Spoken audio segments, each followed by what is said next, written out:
మాట్లాడండి. నేను ఏకొండ్రు ఆంధ్రజ్యోతి విలేకరిగా పనిచేస్తున్నాను సార్. ఇక్కడ ఏకొండ్రు మండలంలో గోపాలపురంలో పెద్ద ఎత్తున మట్టి మాఫియా జరుగుతూ ఉంది. ఈ మట్టి మాఫియా మీద నేను వరుసగా 2 రోజులు కథనం రాయడం జరిగింది. దీని మీద స్థానిక శాసనసభ్యులు గౌరవ పలుకుపూడి శ్రీనివాసరావు గారు నేను ఒక కామెంట్ చేశారు. ఎవడైనా నా కొడుకు ప్రభుత్వానికి వ్యతిరేకంగా రాసినా వాళ్ళని ఇంటికి వచ్చి కొడతాను, గుండెపోటు తీస్తాను అని అసభ్యకరమైన పదజాలం వాడారు. నాకు దీంతో ఏంటంటే ప్రజాస్వామ్యంలో వార్త రాయటం పేపర్ యొక్క హక్కు, రిపోర్టర్ ఇది. ఒక దానిలో తప్పుంటే దాన్ని వివిధ మార్గాల ద్వారా దాన్ని చర్చించుకోవచ్చు, మాట్లాడవచ్చు, దాన్ని ఖండన రాయించుకోవచ్చు. అయినా సరే ఇట్లా ఇంటికి వచ్చి కొడతాము, గుట్టలు తీసి కొడతాము. నా దయా దాక్షణల మీద ఇంకా ఈరోజు బతుకున్నారు. నువ్వు కనుసైగ చేస్తే నా మనుషులు నేను లేకుండా చేస్తానంటున్నారు. దీంతో నేను మా కుటుంబ సభ్యులు అందరం మేము బాగా భయాందోళనకు గురవున్నాము. ఏ క్షణం ఏం జరుగుతుందనేది భయంతో ఉన్నాము. నాకు ప్రాణహాని ఉంది ఎమ్మెల్యే గారి వల్ల, ఎమ్మెల్యే అనుచరుల వల్ల.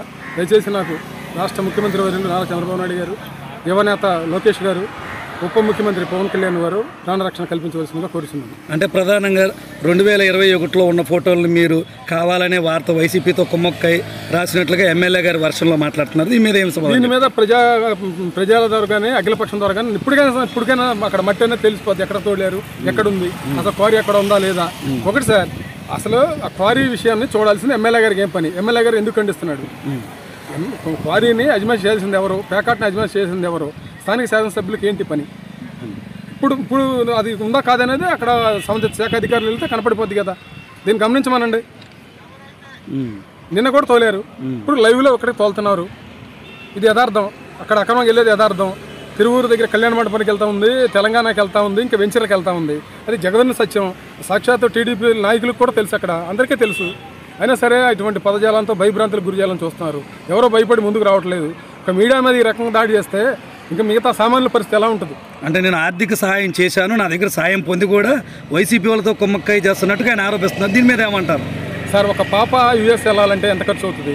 ఇప్పుడు ఆయన నియోజకవర్గంలో చాలా మందికి నేను 10వ తరగతి పిల్లలకు డబ్బులు ఇస్తానంటున్నాడు, ల్యాప్టాప్లు ఇస్తానంటున్నాడు, చదువుకున్న వాళ్ళకి ఎన్ని పెడతానంటున్నాడు. అది వేకే. అదే మా పాప గురించి అడిగాడు ఏం చేస్తారని. ఇట్లా వెళ్తున్నాను.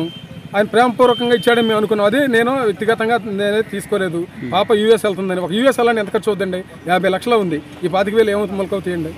నేనే బ్లాక్మెయిల్ చేసి బెదిరి ఆయన ప్రేమపూర్వకంగా ఈ విధంగా చాలా మందికి ఇచ్చాడు. వాళ్ళతో పాటు అనుకున్నాము. కావాలంటే నేను రిటర్న్ చేయడానికి సిద్ధంగా ఉన్నా. చేశాడు రిపోర్టర్ మీద ఒకసారి మీరు గమనించండి సార్ వీడియో.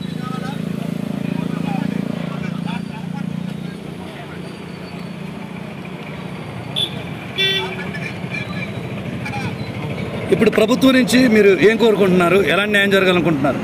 ఇటువంటి అనుచిత వ్యాఖ్యలు చేసిన ఎమ్మెల్యేని చర్యలు తీసుకోవాలి. ఇక్కడ ఏదైనా నిజాన్ని నిర్భయంగా రాసే రిపోర్టర్లకే ప్రభుత్వం అండగా ఉండాలి. మనం కాపాడిన బాధ్యత ప్రభుత్వానికి ఉంది. ఈ అక్రమ మట్టి మాఫియా మీద చర్యలు తీసుకోవాలని కోరుతున్నాను.